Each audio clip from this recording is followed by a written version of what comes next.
Statue of unity નજીક બની રહેલા આદિવાસી મ્યુઝિયમમાં કામ કરતા 2 લોકોના મોત બાદ રાજનીતિ ગરમાઈ છે।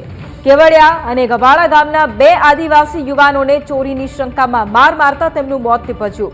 ગરુડેશ્વર પોલીસે આ મુદ્દે 6 લોકો વિરુદ્ધ હત્યા, રાયોટિંગ અને એટ્રોસિટી એક્ટ મુજબ ગુનો નોંધી અને ધરપકડ કરી છે। ધારાસભ્ય ચૈતર વસાવાએ આ મામલે ન્યાયની માંગ કરી છે અને સાથે કાલે કેવડિયા સ્ટેચ્યુ ઓફ યુનિટી બંધનું એલાન કર્યું છે।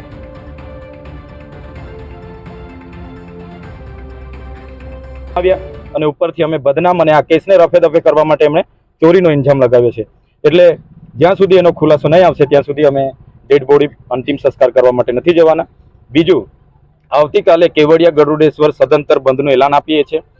5 દિવસ પછી તારીખ 12 ઓગસ્ટ મંગળવારના રોજ એમને શ્રદ્ધાંજલિનો કાર્યક્રમ અમે કેવડિયામાં રાખીશું અને સત્તા મંડળને એવી રજૂઆત કરીશું કે એમના તાબા હેઠળની આવી જેટલી પણ બહારની એજન્સીઓ છે, એમના બહારના લોકો હોય એમને અમને યાદી આપે અને જે પણ લોકો આ રીતના કૃત્ય કરતા હોય, શોષણ થયું હોય એ બાબતને લઈને ઉગ્ર રજૂઆત પણ મંગળવારના રોજ અમે કરીશું।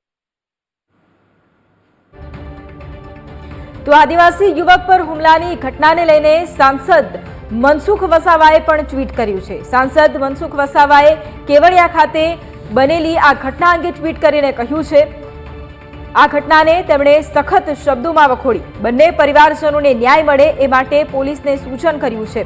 સ્ટેચ્યુ ઓફ યુનિટી વહીવટી તંત્રને તકેદારી રાખવા માટે સાંસદે સૂચન કર્યું છે। આદિવાસી પરિવારને ન્યાય મળે એ માટે સાંસદે ટ્વીટ કરી અને જાણકારી આપી છે।